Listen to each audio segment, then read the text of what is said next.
E a primeira turma do Supremo Tribunal Federal decidiu por unanimidade condenar o ex-deputado Eduardo Bolsonaro por coação. Quem vem conosco ao vivo agora de Brasília é o repórter Danilo Moliterno, com todos os detalhes desta decisão unânime da primeira turma do STF, Danilo. Boa tarde, Yuri, Débora e a todos que acompanham o CNN 360. Nesse momento, a gente está no intervalinho por aqui. Daqui a pouco, os ministros voltam para continuar essa sessão, agora para discutir a dosimetria da pena de Eduardo Bolsonaro. Na primeira parte dessa sessão, como você bem mencionou, a gente teve uma decisão unânime por parte dos 4 ministros da primeira turma aqui do Supremo Tribunal Federal pela condenação de Eduardo Bolsonaro por coação no curso do processo. Basicamente, o que isso significa? Para trazer aqui um pouquinho a letra da lei. Utilizar ali, de alguma maneira, uma grave ameaça ou violência contra autoridades no curso de um processo, de maneira a conseguir um benefício para si ou para outra pessoa. Vale a gente mencionar que a pena é de 4 anos, mas que, como já trouxe neste primeiro momento, daqui a pouquinho a gente tem a dosimetria com relação a essa pena. E aí, para a gente falar um pouquinho no detalhe no que a gente teve nesse primeiro momento da sessão. A gente teve, como é praxe de início, a palavra da acusação, que se dá pela PGR, na pessoa, no caso aqui, do subprocurador-geral da República, que é Antônio Adílio Magalhães, e ele trouxe por aqui aquilo que a gente já tinha na peça da acusação da PGR, indicando que Eduardo Bolsonaro teria articulado junto ao governo dos Estados Unidos ações contra o Brasil e mais especificamente contra os ministros do Supremo Tribunal Federal. Isso de maneira a constranger os ministros do STF e assim interferir no julgamento dos atos antidemocráticos de 8 de janeiro, nos quais, a gente relembra, nesse processo a gente tinha como um dos réus Jair Bolsonaro, seu pai, que acabou inclusive mais tarde sendo condenado a 27 anos de prisão por tentativa de golpe de Estado. E aí o que o subprocurador indicou é que não só Eduardo Bolsonaro articulou essas medidas, como conseguiu medidas práticas, como a retirada de vistos de ministros do Supremo Tribunal Federal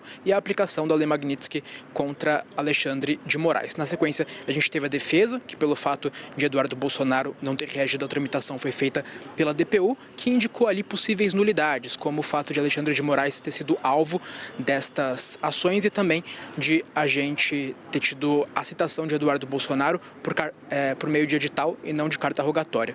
Alexandre de Moraes, o relator do caso, afastou essas nulidades e votou pela condenação, e a gente teve os demais 3 ministros acompanhando e, portanto, essa votação unânime. Daqui a pouquinho a gente tem a dosimetria. Para finalizar, vamos ouvir um trechinho do que disse por aqui Alexandre de Moraes? Há que me recorde, nesses alguns anos, ministra Carmen, de estudo do direito constitucional, não é função de deputado federal brasileiro fazer lobby no exterior contra o próprio país. Isso não consta, desde a Constituição do Império até a atual, não consta como função de deputado federal. E olha, agora o réu condenado Eduardo Bolsonaro acaba de soltar uma nota à imprensa. Ele diz o seguinte: tomo conhecimento mais uma vez pela imprensa de que supostamente o STF teria formado maioria para me condenar por algum crime que desconheço. E aí ele continua: reitero, até hoje não fui citado na forma da lei, sigo aguardando notificação regular por carta rogatória, em local certo e sabido. Esse mesmo instrumento foi expedido a outro acusado no processo, mas a mim nunca foi cumprido. Se o meio existe e a própria corte o reconhece, por que não a mim?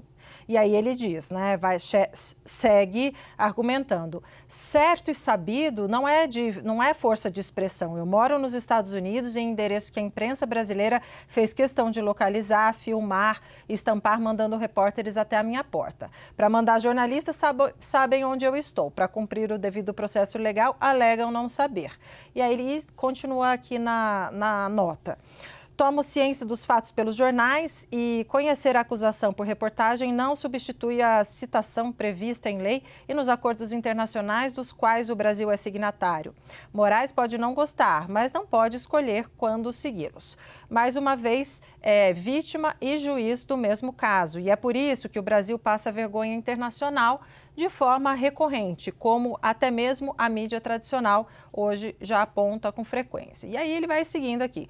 Qualquer sentença sem respeito ao devido processo legal é nula e depois de tantas derrotas internacionais, até Moraes sabe disso.